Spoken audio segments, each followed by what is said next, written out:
So today we're going to be reviewing Ghost Signal, a Stellaris game on PlayStation VR2. I did review this game on the Meta Quest 2 and it is a fantastic game. In fact, it never got the attention it deserved on that platform, maybe because of the age range of the headset, but I particularly loved this game. It's an excellent sci-fi roguelike. A massive explosion happens and basically you've got to go and find the source of the signal, and every time you die, that explosion happens again and you end up back in exactly the same starting place, but you gain XP, which you can use to research things like increased health, armor, all sorts of stats to help you on your next journey along. And this game has definitely had a hell of a lot of updates. Now I just want to talk about the game itself quickly. Basically there's 3 bosses over I think 8 different stages, and if you ever played Star Fox back in the day, you have like a star map, and as you go across a star map you can make different choices. Either you can go and meet a creature which can be violent, or it can be nice, or it can not even care about you.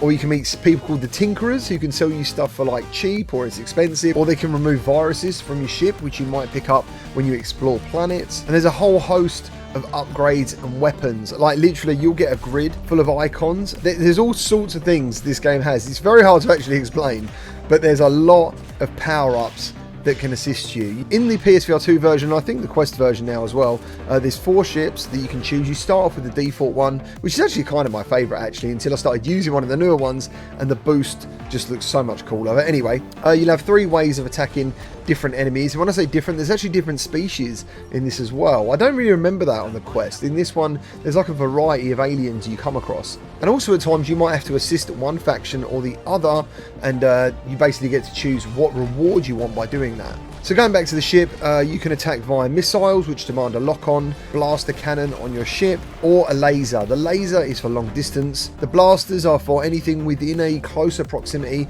And as I said, the missiles are the strongest weapon out of them all, but they do take time to lock on. But as I was talking about upgrade, you can speed that process up.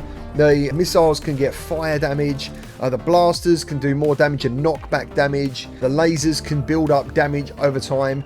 They've really thought about everything that kind of makes each run more compelling than the last, and that's why I love it so much. And obviously you do get the lucky runs, you know, like sometimes you just breeze through a certain sector and you'll be like, that was weird, it was really hard last time. But honestly, you just never know. This is a complete roll of the dice. There's a lot of looting to be had when you get into each system. You need to scan with your left hand all the different asteroids and then use your laser, or whatever weapon you want really, but I always use the laser, to mine different resources. And then you get to sell stuff. And then, for example, if you pick up a power-up that you don't really want, you can sell that as well to put towards another upgrade. Basically, this game is absolutely brilliant. It sounds brilliant. I think it looks great. There's a lot of thought that has gone into this. You've got some ships that literally just want to like headbutt you because they come at you at speed. You've got some that teleport and drop mines, and then you've got the bosses themselves, dude, and they are a challenge. But this just didn't get the attention it deserved the first time round. So I really hope you guys take a look at this game and check it out, because I think it's one of Fast Travel's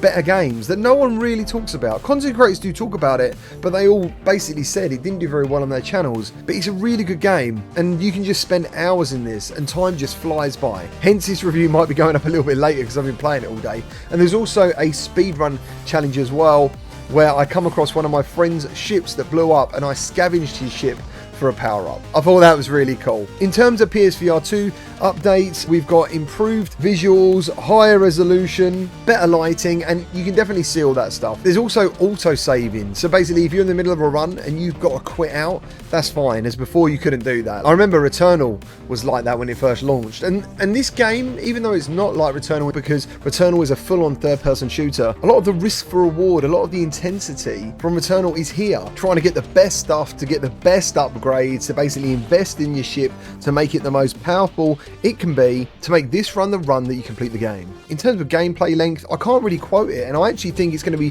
different for everyone. I would guess you're looking at least a 10-hour game, unless you just get a very, very lucky roll of the dice and you just get that run. But I still don't think there's a reason not to go back to it. So there we have it. I hope you check this game out. Let me know your thoughts down in the comments. I'm sure some of you are Meta Quest owners, you've already played it. If you haven't played it, definitely pick it up on both systems. It's a really good game. Thank you ever so much for watching, and I'll see you on the next one.